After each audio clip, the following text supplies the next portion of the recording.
Hello and welcome to online study best plus. मैं हूं अमित कुमार शुक्ला। हम आज लोग बात करेंगे अपने पब्लिक एडमिनिस्ट्रेशन में नई यूनिट की, दैट इज ऑर्गेनाइजेशन, संगठन, जो हमारा लोक प्रशासन की नई यूनिट है। ठीक, उस पर हम लोग बात करेंगे। और हम लोग मैं आपको पब्लिक एडमिनिस्ट्रेशन में पेपर 1 की 3 यूनिट करा चुका हूं, राइट। अभी चौथी यूनिट हम लोग करने जा रहे हैं, दैट इज ऑर्गेनाइजेशन, संगठन। संगठन क्या होता है? हम लोग बोलते समझते हैं, लेकिन लिटरली पब्लिक एडमिनिस्ट्रेशन के सेंस में संगठन का अर्थ क्या होता है ये आप समझिए। तो देखिए, मैंने डेफिनेशन यहाँ पे लिख दी है, a group of people having common objective. ये ऐसे लोगों का समूह होता है जिनका एक साझा उद्देश्य होता है। मैं पहले इंग्लिश में उसको बोल दूं, फिर हिंदी में समझा दूंगा। A group of people having common objective, ये ऐसे लोगों का समूह होता है जिनका एक साझा उद्देश्य होता है, कॉमन ऑब्जेक्टिव होना चाहिए, विच दे ट्राई टू अचीव, और उस कॉमन ऑब्जेक्टिव को वो अचीव करने के लिए ट्राई करते हैं with pre determined rules and regulations. पहले से जो नियम प्रक्रियाएं निर्धारित होती हैं उनके आधार पर साझा उद्देश्यों को प्राप्त करने के लिए व्यक्ति जो अपना समूह बनाता है वही संगठन है। तो संगठन क्या है? संगठन व्यक्तियों का वह समूह है जिसमें उनके साझा उद्देश्य होते हैं जिनको वो पूर्व निर्धारित नियम और प्रक्रियाओं के द्वारा पूरा करने का प्रयास करता है। यानी कि ऐसा ऑर्गेनाइजेशन क्या है? अ ग्रुप ऑफ पीपल है विच हैव कॉमन ऑब्जेक्टिव, जिनका कॉमन ऑब्जेक्टिव होना चाहिए। अब ये नहीं होना चाहिए कि ऑर्गेनाइजेशन में मेरा ऑब्जेक्टिव कुछ और है, मेरे कलीग का ऑब्जेक्टिव कुछ और है, मेरे बॉस का ऑब्जेक्टिव कुछ और है। अगर सब लोगों के ऑब्जेक्टिव्स अलग अलग हो जाएंगे, राइट, तो फिर वहां पे जो ऑर्गेनाइजेशन का पर्पज है वो फुलफिल नहीं हो सकता। इसलिए पर ऑर्गेनाइजेशन के लिए बहुत इंपॉर्टेंट होता है कि ग्रुप ऑफ पीपल तो हो लेकिन ऑब्जेक्टिव सबका सेम ही होना चाहिए, तभी तो ऑर्गेनाइजेशन है। अदरवाइज तो इंडिविजुअल होगा। इंडिविजुअल और ऑर्गेनाइजेशन में क्या फर्क होता है? इंडिविजुअल का अपना एक उद्देश्य होता है, लेकिन बहुत सारे इंडिविजुअल का जब एक कॉमन ऑब्जेक्टिव हो जाए, राइट, और वो एक साथ आ जाए तो वही चीज क्या बन जाती है? ऑर्गेनाइजेशन बन जाती है। So organisation is consist of 5M। कोई भी ऑर्गेनाइजेशन होता है उसमें 5M होते हैं। क्या है वो 5M? Main, money, method, material, market. तो पहले हम डिफाइन कर देंगे ऑर्गेनाइजेशन क्या होता है, राइट। उसके बाद हमने बता दिया कि it is consist of 5M। किसी भी ऑर्गेनाइजेशन को कंप्लीट होने के लिए 5M की होना आवश्यक है। मेन दैट इज व्यक्ति, मनी दैट इज पूंजी, धन, मेथड किस पद्धति से आपको काम करना है। भाई अगर कार्मिक ही नहीं होंगे तो काम होगा कैसे? इसलिए कार्मिक का होना जरूरी है। मनी, जब तक कैपिटल नहीं होगी तो आप कैसे सैलरी कैसे दोगे, मशीन कैसे खरीदोगे, रॉ मटेरियल कैसे खरीदोगे, एडवर्टीजमेंट कैसे करोगे, ब्रांडिंग कैसे करोगे, इस सब के लिए क्या चाहिए? और अगर जमीन चाहिए तो जमीन कैसे देंगे, कैसे परचेज करोगे, या रेंट पे लेना है तो रेंट कैसे दोगे। तो पहली चीज किसी भी ऑर्गेनाइजेशन में होने के लिए कार्मिकों का होना आवश्यक है, दैट इज मेन। यहाँ मेन और वुमेन वाली बात नहीं, यहाँ मेन जो पर्यायवाची है वो पर्सनल का है, कार्मिक का है। सेकंड मनी, फिर मेथड, कौन से वो मेथड है जिसके द्वारा आप अपने ऑर्गेनाइजेशन के ऑब्जेक्टिव को अचीव करेंगे, तो एक प्रॉपर मेथड होना चाहिए, राइट। फिर मटेरियल, उसमें बहुत सारा मटेरियल भी चाहिए होगा, रॉ मटेरियल चाहिए, डिफरेंट टाइप्स की मशीनरी चाहिए, एनवायरनमेंट चाहिए, राइट। एंड मार्केट, सबसे इंपॉर्टेंट, अगर आपके पास मार्केट ही नहीं है तो फिर आप ये ऑर्गेनाइजेशन में किस ऑब्जेक्टिव को अचीव करना चाह रहे हैं, राइट। तो आप या तो कोई गुड्स प्रोड्यूस करेंगे या सर्विस प्रोड्यूस करेंगे, तो चाहे आप गुड्स प्रोड्यूस करें चाहे सर्विस प्रोड्यूस करें, उसको आखिर उसकी डिमांड करने वाला व्यक्ति तो होना चाहिए। किसी की जरूरतें पूरा करने के लिए ही तो संगठन होता है। संगठन का होना यह बताता है कि कुछ चीजें अधूरी हैं जिन्हें पूरा करने के लिए कोई आ रहा है, दैट इज ऑर्गेनाइजेशन, राइट।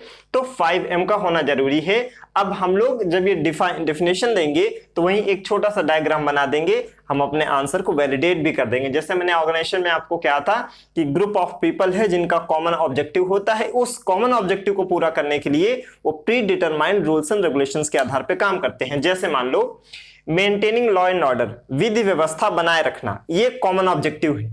इसमें कांस्टेबल से लेकर डीजीपी तक सब शामिल है। कांस्टेबल हो गया, एसआई हो गया, एसओ हो गया, डिप्टी एसपी हो गया, एसपी हो गया, डीआईजी हो गया, आईजी हो गया, डीजीपी हो गया। तो आपने क्या देखा है, ये डिफरेंट हायरार्की के पीपल हैं, राइट। और इनका कॉमन ऑब्जेक्टिव क्या है? Maintaining law and order. जिसमें सबसे छोटे पावदान पे मैंने जो एग्जांपल लिया वो कौन है? कांस्टेबल है। और जो सबसे ऊंचे पावदान पे बैठा है स्टेट लेवल पे, वो कौन बैठा है? डीजीपी यानी DG police, director general of police बैठा है। तो देखा आपने, डिफरेंट मतलब ये ग्रुप ऑफ पीपल है, कॉमन ऑब्जेक्टिव क्या है, मेंटेनिंग लॉ एंड ऑर्डर। अब कैसे नियम प्रक्रियाएं करना है, आपको ह्यूमन राइट का वायलेशन नहीं करना है, किसी निर्दोष को प्रताड़ित नहीं करना है, ये कुछ pre determined rules and regulations हैं। किसी से भय के आधार पे उससे झूठ आप बोलने के लिए मजबूर नहीं कर सकते हैं। Third degree torture, unprecedented condition ना हो तो उसके लिए आप यूज नहीं कर सकते। ये सब क्या है, pre determined rules and regulations हो गए, जिसके आधार पे पुलिस अपना काम करती है। फिर हमने देखा कि जो GNU यहाँ पे मैंने लिखा है, जिसका अर्थ है गुलिक एंड उर्विक। तो जो थिंकर है गुलिक एंड उर्विक, वो कहते हैं कि ऑर्गेनाइजेशन को 4P के आधार पर बनाया जा सकता है। According to Gulick and Urwick, organisation can be made on the basis of 4P। ये 4P का प्रिंसिपल किसने दिया है, गुलिक एंड उर्विक में। वो क्या बोलते हैं, एक उन्होंने बोला पर्सन, कि पर्सन के आधार पे आप ऑर्गेनाइजेशन को बना सकते हैं। दूसरा हो गया प्रोसेस के आधार पे, तीसरा हो गया पर्पज के आधार पे, और चौथा हो गया प्लेस के आधार पे। दैट इज व्यक्ति, प्रक्रिया, उद्देश्य, स्थान। गुलिक एवं उर्विक के अनुसार संगठन को 4P के आधार पर बनाया जा सकता है, जो है व्यक्ति, प्रक्रिया, उद्देश्य और प्लेस। फॉर एग्जाम्पल, जैसे पर्सन अगर हम यहां पे कह रहे हैं, तो SC और ST कम्युनिटी के जो पर्सन हैं, उनके राइट को प्रोटेक्ट करने के लिए, उनको एम्पावर करने के लिए, उनकी सोशल स्टैंडिंग को हाई करने के लिए हम कुछ ऑर्गेनाइजेशन बना सकते हैं। तो जैसे SC ST ऑर्गेनाइजेशन, तो ये जो ऑर्गेनाइजेशन बना, ये कुछ पर्टिकुलर कम्युनिटी के पर्सन को ध्यान में रख के बना, इसलिए क्या हो गया, this organisation is based on person. SC ST organisation व्यक्ति। प्रोसेस, जैसे HRD मिनिस्ट्री है, राइट, तो हमें किस तरह का ह्यूमन कैपिटल डेवलप करना है, किस तरह हमें अपना इनोवेशन इंडेक्स ऊपर करना है, किस तरह हम अपने यहाँ इनोवेशन, रिसर्च एंड डेवलपमेंट का एनवायरनमेंट क्रिएट करना है। तो उसका एक लॉन्ग प्रोसेस जिससे होके जाना है कि बच्चों में एनालिटिकल थिंकिंग को डेवलप किया जाए। इसी को ध्यान में रख के आपने देखा होगा न्यू एजुकेशन पॉलिसी आई है। तो हमारी जो न्यू एजुकेशन पॉलिसी है वो प्रक्रिया को ध्यान में रख के लाई गई है। जैसे हमारा मानव संसाधन मंत्रालय को जैसे आप नाम शिक्षा मंत्रालय कर दिया गया, या न्यू एजुकेशन पॉलिसी, एग्जाम्पल किसके हो जाएंगे, organisation based on process, right. तीसरा पर्पज, किसी पर्टिकुलर पर्पज को फुलफिल करने, किसी पर्टिकुलर पर्पज के लिए ही कोई ऑर्गेनाइजेशन बनाया जाए। जैसे न्यायिक प्रक्रिया के लिए कोई जुडिशियल चीज है, उसके लिए जुडिशरी है। किस तरह सेंट्रल गवर्नमेंट एंड स्टेट के बीच फंड का एलोकेशन होना चाहिए, डिस्ट्रीब्यूशन होना चाहिए, उसके रिकमेंडेशन के लिए फाइनेंस कमीशन है। तो इनका पर्टिकुलर ऑब्जेक्टिव डिफाइन है। इसी तरह हमने क्या बोला कि पर्पज के आधार पर भी ऑर्गेनाइजेशन बनाए जा सकते हैं, यानी कि उद्देश्य के आधार पर भी संगठन बनाए जा सकते हैं। उदाहरण हो गया न्यायपालिका, वित्त आयोग इत्यादि। चौथा कि ऑर्गेनाइजेशन को आप प्लेस के आधार पर बना सकते हैं, कि मान लीजिए कोई ऐसा एरिया है जहां पे वो फ्लड प्रोन है, वो वहां बहुत ज्यादा बाढ़ आती है, तो फ्लड प्रोन एरिया के लिए पर्टिकुलर कोई ऑर्गेनाइजेशन बना दिया जाए, तो प्लेस आधारित हो गया कि ये जो ऑर्गेनाइजेशन है वो पर्टिकुलर उस प्लेस की जो कंसर्न्स हैं उनको या चैलेंजेस हैं उनको एड्रेस करने के लिए बनाया गया। जैसे मान लीजिए NDMA, SDMA, DDMA जो नेशनल डिजास्टर मैनेजमेंट एक्ट है, इसके तहत कोई सपोर्टिंग ऑर्गेनाइजेशन बना दिया जाए कि बिहार और उड़ीसा में बहुत बाढ़ आती है तो वहां के लिए अलग बना दिया जाए।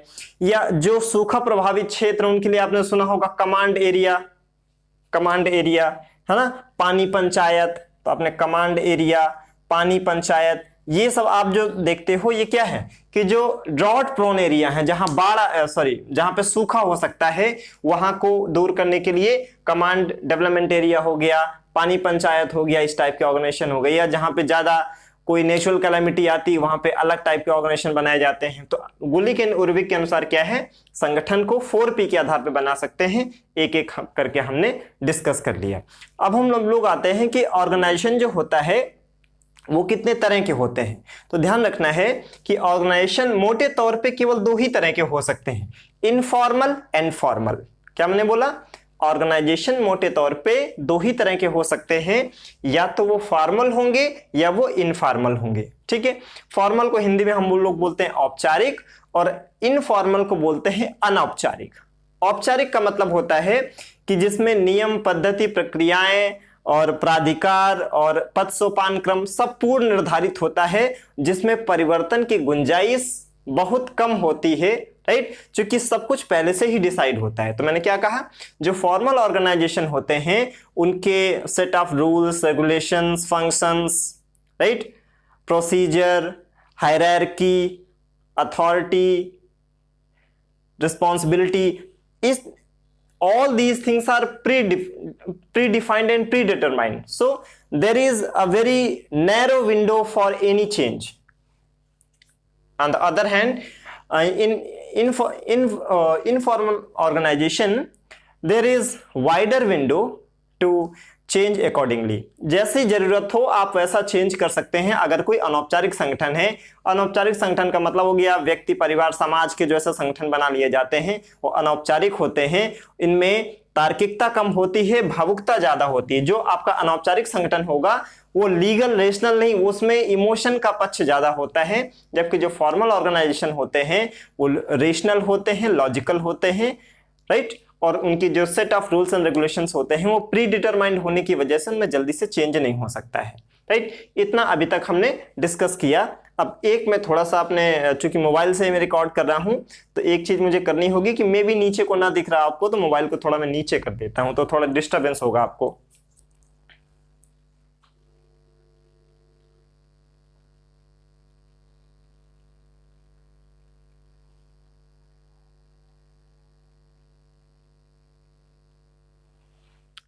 हाँ, अब आपको जो मैंने नीचे लिखा था वो दिख रहा होगा कि मैंने कहा ऑर्गेनाइजेशन को मोटे तौर पे दो भागों में बांट सकते हैं। एक आपका हो गया इनफॉर्मल, एक हो गया फॉर्मल।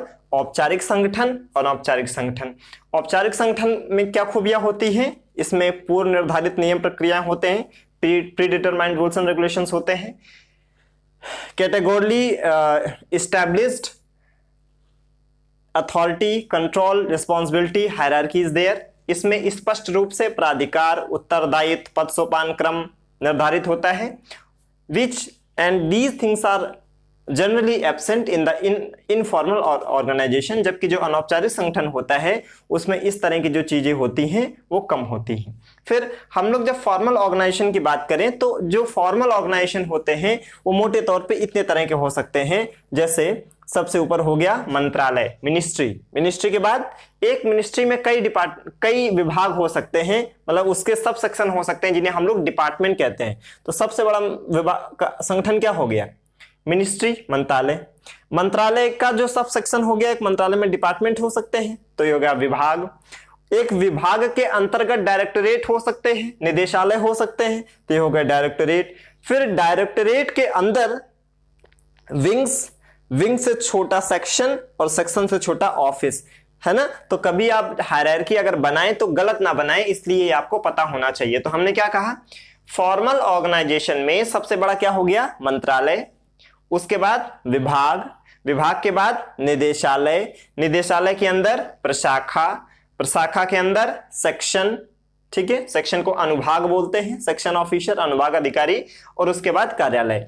यानी जो संगठन की जो सबसे छोटी इकाई होती है उसे हम लोग क्या बोलते हैं? ऑफिस बोलते हैं, यानी कार्यालय बोलते हैं। हिंदी में देखो बच्चों क्या कहेंगे? सबसे बड़ा जो संगठन की इकाई हो गई मंत्रालय।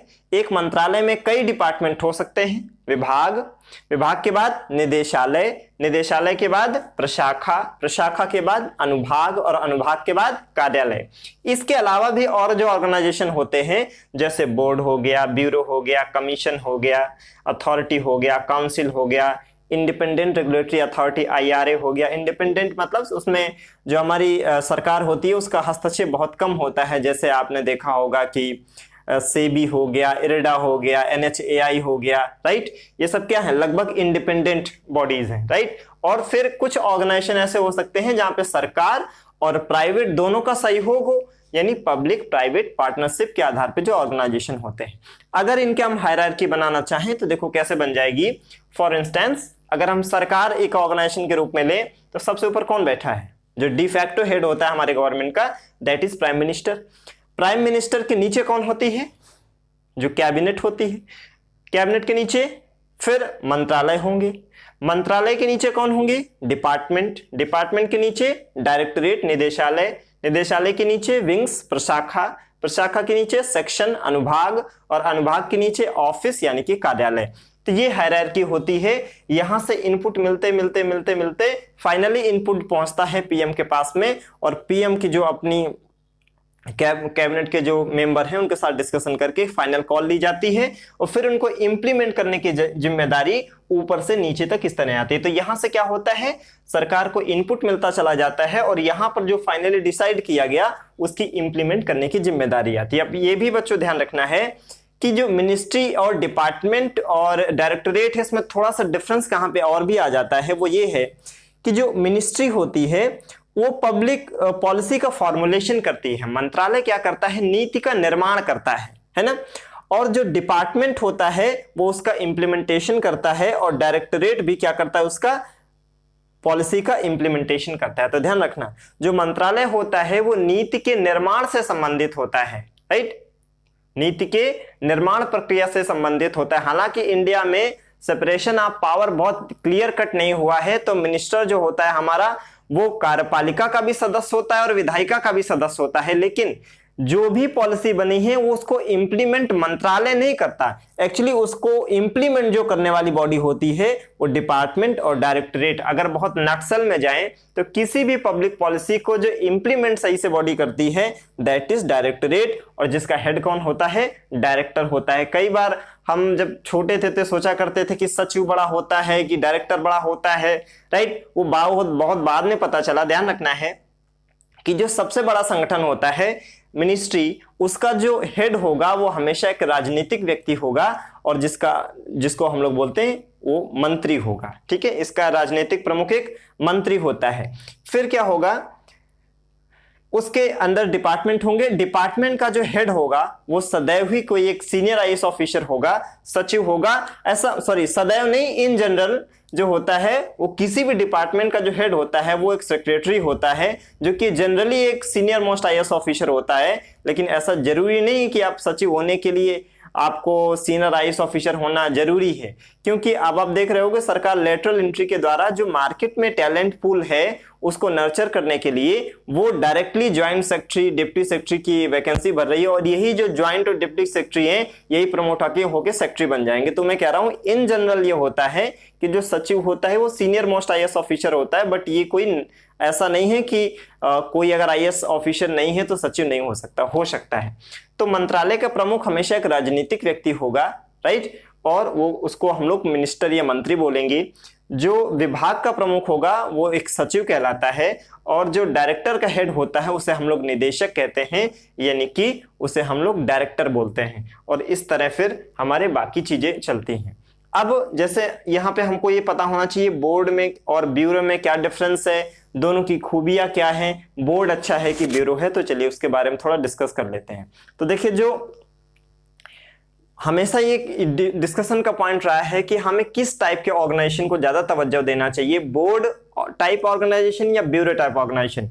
ये डिपेंड करता है कि जो सिचुएशन है वो किस तरह की डिमांड कर रही है, या हमारे पास जो प्रॉब्लम्स हैं उनका सॉल्यूशन तुरंत हमें देना है या थोड़ा लॉन्ग टर्म में भी चलेगा, राइट। तो अगर कोई डिसीजन ऐसा है जिसमें क्विक स्ट्रेटेजिक हमें डिसीजन लेना है, वहां पे ब्यूरो ही अच्छा होता है। तो जब किसी ऑर्गेनाइजेशन का हेड कोई एक व्यक्ति होता है तो वो संगठन ब्यूरो कहलाता है, और जब किसी ऑर्गेनाइजेशन का जो ओनरशिप या जो कमांड होती है वो किसी एक व्यक्ति के हाथ में ना हो के कई लोगों में बटी होती है, उसे हम लोग बोर्ड कहते हैं। तो ध्यान रखना कि ब्यूरो और बोर्ड का डिफरेंस मैंने आपको बता दिया। क्या है ब्यूरो? जब किसी संगठन का प्रमुख कोई एक व्यक्ति होता है, एक व्यक्ति, राइट, उसको हम लोग बोलते हैं ब्यूरो। और ब्यूरो की खासियत होती है कि जब हमें क्विक स्ट्रेटेजिक कोई इंस्टेंट डिसीजन लेना होता है जहां पे डिले की कोई गुंजाइश नहीं है, वहां पे हमको ब्यूरो टाइप ऑर्गेनाइजेशन की जरूरत होती है जिसका प्रमुख सदैव एक व्यक्ति होगा,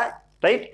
और जब कोई ऐसा डिसीजन है जिसमें हमें कोई क्विक इंस्टेंट डिसीजन की जरूरत नहीं है लेकिन लार्जर पब्लिक इंटरेस्ट जुड़ा हुआ है, तो जहां पे लार्जर पब्लिक इंटरेस्ट जुड़ा होगा, बहुत लोगों का हित जुड़ा होगा, तो वहां पर आप किसी एक व्यक्ति पर ये कमांड नहीं दे सकते हैं। तो जब किसी संगठन का जो दायित्व हो वो एक व्यक्ति पे ना होके बराबर रूप से सभी व्यक्तियों में बटा हो, उसे हम लोग बोर्ड कह देते हैं। When responsibilities and command and authority is equally distributed among many persons, then that organization is known as board. And if onus on authority, responsibility, and all these things are concentrated in one person, then that organization will be called as bureau. Bureau organization is okay when there is a need of instant, quick and strategic decision has to be taken, and board is necessary when any decision is related to larger public interest. So we cannot hand over all powers and authority to a particular person. That is why we try to disintegrate authority and decentralize the authority to many persons with equal authority, so that larger public interest can be ensured, right? तो आप देखोगे कि ये board और bureau का difference हो गया, right?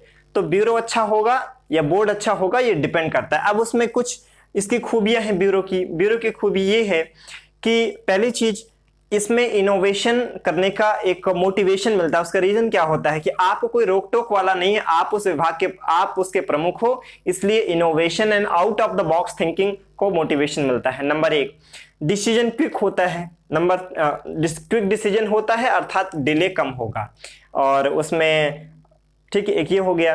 तीसरा चीज ये हो गया कि रिस्पॉन्सिबिलिटी फिक्स करना बहुत आसान है। रिस्पॉन्सिबिलिटी फिक्स करना क्यों आसान है? जब संगठन का प्रमुख ही एक व्यक्ति था, तो प्रमुख जो उसका होलसेल था उसी से पूछा जाएगा, होलसेल जो था उसी से पूछा जाएगा कि भाई ये पर्टिकुलर जो काम हुआ है इसमें ये कमियां रही, इसके लिए आप अपना जस्टिफिकेशन दें। तो इसमें अकाउंटेबिलिटी फिक्स करना बहुत आसान हो जाता है, क्योंकि प्रमुख एक ही व्यक्ति होता है, राइट? और इसमें एक चीज और अच्छी होती है कि इंसान काम करने के लिए मोटिवेट ज्यादा होता है। मोटिवेट ज्यादा क्यों होता है? उसका रीजन ये होता है क्योंकि अगर काम अच्छा होता है तो उसका क्रेडिट भी उसी को मिलेगा। तो ये कुछ मैंने 4-5 आपको क्रेडिट्स बताए जो ब्यूरो के होते हैं। अब ब्यूरो के ड्रॉबैक क्या है? ब्यूरो का ड्रॉबैक ये है कि इसका जो नेचर है वो डेमोक्रेटिक नहीं है ना? इसका जो नेचर है वो डेमोक्रेटिक नहीं है। इसमें कहीं ना कहीं अधिनायकवाद है, लोकतंत्र का विरोधी है और अधिनायकवाद है। क्यों? क्योंकि इसमें एक ही व्यक्ति सर्वे सर्वा है और ज्यादातर जो पावर है उसी के हाथ में होती है। दूसरा ये है कि जो ब्यूरो है ये सारे पहलुओं, ये जो डायलॉग के थ्रू जो चीजें निकल के आती हैं उसकी गुंजाइश को ही खत्म कर देता है। कैसे? कि जैसे आप किसी पर्टिकुलर प्रॉब्लम को लेके कोई विचार दे रहे हैं, तो जरूरी नहीं कि आपका विचार ही, भले आप उस पर्टिकुलर ब्यूरो के डायरेक्टर हों, जैसे सीबीआई होगा, सेंट्रल ब्यूरो इन्वेस्टिगेशन, ये ब्यूरो का एग्जांपल हो गया। बोर्ड के एग्जांपल क्या हो गया? जैसे सीबीडीटी हो गया और सीबीएसई बोर्ड हो गया, यूपी बोर्ड हो गया, रेलवे बोर्ड हो गया, ये बोर्ड हो गया, चूंकि लार्जर पब्लिक इंटरेस्ट से जुड़े हैं। तो अब आप देखोगे कि जहां लार्जर पब्लिक इंटरेस्ट की बात हो तो वहां पे एक व्यक्ति ये नहीं कह सकता कि मेरा विचार ही सबसे अच्छा है। ब्यूरो के साथ में दिक्कत क्या थी? एक ही व्यक्ति प्रमुख था जो अपनी ही बुद्धि को श्रेष्ठ मानते हुए बताता है कि इस पर्टिकुलर प्रॉब्लम के सॉल्यूशन के लिए मेरा विचार ही अच्छा है, राइट? ये ब्यूरो का ड्रॉबैक हो गया कि ये जो डायलॉग के थ्रू जो चीजें निकल के आती हैं उसको, उसकी जो पॉसिबिलिटी होती है, इस पॉसिबिलिटी को ही खत्म कर देता है, ठीक है? और तीसरी चीज ये है कि इसमें जो पब्लिक का स्टेक होता है वो बहुत कम हो जाता है। तो ये ड्रॉबैक हो गए। तो ध्यान रखना है, जो ब्यूरो की क्रेडिट है वही ब्यूरो की डिमेरिट हो गई, और जो ब्यूरो की डिमेरिट है वही बोर्ड की मेरिट हो गई। अब ये डिपेंड करता है कि हमें किस तरह की सिचुएशन है। अब मान लीजिए कि कोई इनेमी कंट्री है, हमारे बॉर्डर एरिया में उन्होंने अपना जो डिफेंस एस्टैब्लिशमेंट है उसको बहुत स्ट्रांग कर दिया है, तो वहां पे आप ये नहीं कह सकते कि एक बोर्ड बनाया जाएगा फिर उसमें एक कॉमन कॉन्सेंसस से कोई डिसीजन लिया जाएगा।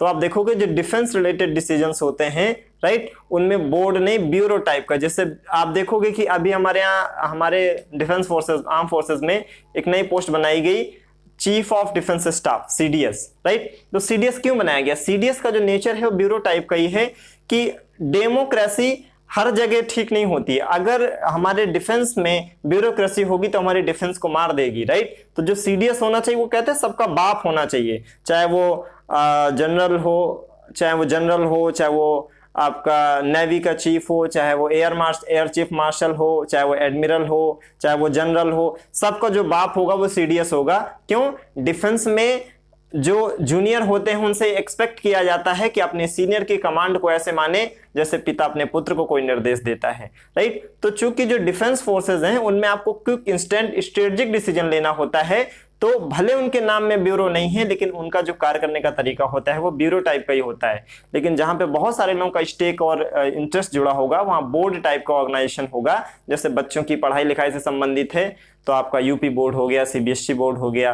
रेलवे बहुत सारे लोगों की लाइफ लाइन है, इसलिए रेलवे ब्यूरो नहीं है, रेलवे बोर्ड है, राइट। तो हमने बोर्ड देख लिया, ब्यूरो देख लिया। अब कमीशन क्या होता है कि जब किसी ऑर्गेनाइजेशन को कुछ सेमी जुडिशियल पावर दे दिए जाते हैं, इन खूबियों के साथ साथ जब किसी ऑर्गेनाइजेशन को सेमी जुडिशियल पावर दे दिया जाता है तो उसको कमीशन बोलते हैं। सेमी जुडिशियल पावर का अर्थ क्या है कि वो किसी भी व्यक्ति या संस्था को वो समन भेज सकता है, ठीक है, वो किसी रिकॉर्ड की मांग कर सकता है, राइट, और कुछ परिस्थितियों में, ठीक है, वो वारंट भी इशू कर सकता है। तो जब सेमी जुडिशियल पावर किसी ऑर्गेनाइजेशन को दे दिया जाए इन खूबियों के साथ साथ, तो उसे हम क्या बोल देते हैं, उसे हम लोग कमीशन बोल देते हैं। फिर commission further can be categorised into 3 parts. जो आयोग है उसे पुनः 3 भागों में बांट सकते हैं, जैसे एक संवैधानिक आयोग हो गया, और एक सांविधिक आयोग हो गया, और कार्यकारी आयोग हो गया। यानी कॉन्स्टिट्यूशनल कमीशन हो सकता है, और स्टैट्यूटरी कमीशन हो सकता है, एंड एग्जीक्यूटिव कमीशन हो सकता है। जब हम बोलते हैं संवैधानिक आयोग, उसका अर्थ क्या होता है कि ऐसे आयोग जिनका जो वर्णन है वो संविधान में ही किया गया है। जैसे कि आपने देखा होगा निर्वाचन आयोग, इलेक्शन कमीशन आर्टिकल 324, जैसे आपने देखा फाइनेंस कमीशन आर्टिकल 280, राइट।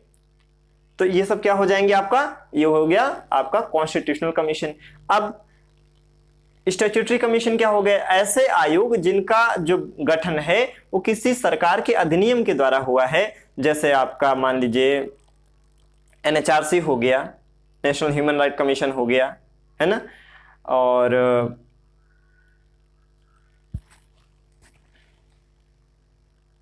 मुझे एग्जाम्पल और नहीं याद आ रहे हैं, राइट। लेकिन अब ये ध्यान लो कि जो स्टैट्यूटरी कमीशन होता है उसका अर्थ क्या है कि जो एक्ट के द्वारा बना है वो स्टैट्यूटरी कमीशन है, ठीक है। फिर एग्जीक्यूटिव कमीशन क्या हो गया कि जो सरकार के कार्यकारी आदेश से बना दिए जाएं, which are made by the executive order of the government of the president, then that are known as executive commission. जैसे कि आपका प्लानिंग कमीशन था, वो क्या था, एक कार्यकारी आयोग था। अभी जैसे आपका नीति आयोग है, ये क्या है, ये भी कोई ना तो इसके लिए संविधान में कोई आप जिक्र देखते हैं इसका, ना कोई इसके लिए आर्टिकल, ना इसके लिए कोई एक्ट आया है, ये तो एक कार्यकारी आदेश है, राइट। तो जैसे प्लानिंग कमीशन हो गया, आप आपका नीति आयोग हो गया, राइट, ये सब क्या है, ये आपका एग्जीक्यूटिव कमीशन, राइट। काउंसिल क्या है, council is a major type of committee. जब किसी कमेटी में डिफरेंट टाइप के स्टेक होल्डर्स होते हैं, दैट इज काउंसिल। आईआरए क्या है, इंडिपेंडेंट रेगुलेटरी अथॉरिटी, कि मार्केट में रेगुलेशन को स्मूथ बनाए रखने के लिए हमें कुछ ऑर्गेनाइजेशन की जरूरत होती है जिनमें सरकार का हस्तक्षेप या ब्यूरोक्रेसी का जो इंटरवेंशन होता है वो कम इंटरफेयर होता है, वो कम से कम होना चाहिए। इसके लिए हम लोग इंडिपेंडेंट रेगुलेटरी अथॉरिटी बनाते हैं, जैसे आपका इरडा हो गया, सेबी हो गया, एनएचएआई हो गया, कि जहां पर जो 3E's प्राइवेट सेक्टर के होते हैं वो इंश्योर करने होते हैं, लेकिन ये होते सरकारी हैं, लेकिन इसमें सरकार का हस्तक्षेप ना के बराबर होता है, ताकि मार्केट को या सिस्टम को स्मूथ वे में रन कराया जा सके। फिर ऑर्गेनाइजेशन ऐसे भी हो सकते हैं जिनमें पब्लिक और प्राइवेट दोनों पार्टी इंक्लूड हो, ऐसे ऑर्गेनाइजेशन को हम लोग पब्लिक प्राइवेट पार्टनरशिप कहते हैं। तो आज हमने ऑर्गेनाइजेशन के बारे में जो मोटी मोटी बातें होती हैं वो हमने सीख ली, और क्विक वे में मैंने आपको ये भी बता दिया कि ब्यूरो क्या है, बोर्ड क्या है, कमीशन क्या है। हमारे एग्जाम पॉइंट ऑफ व्यू से इतना काफी है, और कल हम लोग इसी के आगे का डिस्कशन करेंगे। सो आई होप आपको ये चीजें समझ आई होंगी, और जब हम लोग नेक्स्ट लेक्चर लेंगे तो जो अभी यहाँ बची हुई चीजें होंगी वो आगे भी आपको क्लियर होती जाएंगी। So thank you so much.